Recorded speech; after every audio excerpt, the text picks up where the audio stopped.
عالمی منظرنامے کی طرف بڑھتے ہیں۔ ازبکستان کے صدر شوکت نے کہا ہے کہ پاکستان ہمارا قریبی دوست ہے اور قابل اعتماد شراکت دار ہے، عالمی اور علاقائی امور پر مل کر آگے بڑھنے کے لیے پرعزم ہے۔ معاہدوں پر دستخط کی تقریب سے خطاب کرتے ہوئے ازبک صدر شوکت کا کہنا تھا کہ بھرپور استقبال اور شاندار میزبانی پر وزیر اعظم شہباز شریف کا مشکور ہوں۔ جس طرح سے میری اور میرے وفد کی شاندار میزبانی ہوئی، اس کو بیان نہیں کر سکتا۔ شوکت نے مزید کہا کہ آج کا دن میرے لیے بہت یادگار ہے، نشان پاکستان کا اعزاز میرے لیے قابل فخر لمحہ ہے۔ امریکی صدر ڈونلڈ ٹرمپ نے دعویٰ کیا ہے کہ انہوں نے ایران اور اسرائیل کے درمیان جوہری تصادم کو روکا۔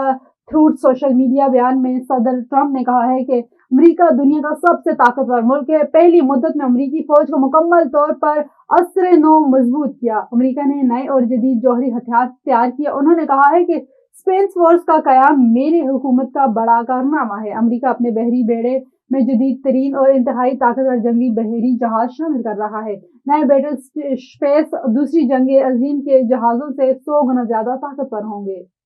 چین میں AI+ مینوفیکچرنگ منصوبے کو فروغ مل رہا ہے۔ مصنوعی ذہانت مینوفیکچرنگ کے شعبے کو عصر نو تشکیل دے رہی ہے، جہاں روایتی پیداواری لائنیں بتدریج جدید ڈیجیٹل نظاموں میں تبدیل ہو رہی ہیں۔ مزید تفصیلات جانتے ہیں بیجنگ سے شاہدہ فراز خان کی اس رپورٹ میں۔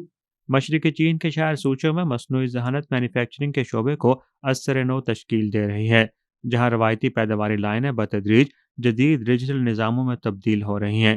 سوچو میں قائم مختلف صنعتی یونٹس میں AI ٹیکنالوجی کے استعمال سے پیداوار کے عمل کو زیادہ خودکار، مؤثر اور لچکدار بنایا جا رہا ہے۔ مقامی آٹو موبائل ساز ادارے کی ایک فیکٹری میں یہ تبدیلی واضح طور پر دیکھی جا سکتی ہے، جہاں خاموش انداز میں ایک صنعتی انقلاب برپا ہے۔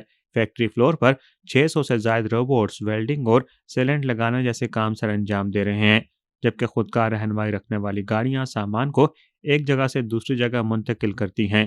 اسی دوران AI پر مبنی بصری معائنہ نظام حقیقی وقت میں ممکنہ خامیوں کی نگرانی کرتا ہے۔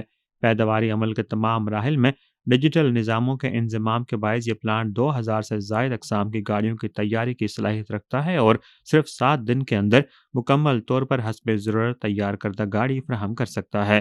ادارے سے وابستہ حکام کے مطابق مصنوعی ذہانت 5G اور ذہین مینوفیکچرنگ کو پیداواری حکمت عملی کا حصہ بنانے کے نتیجے میں پچھلے برس 72,000 گاڑیوں کی پیداوار اور فروخت ممکن ہوئی، جن میں سے کچھ بیرون ملک بھی برآمد کی گئیں۔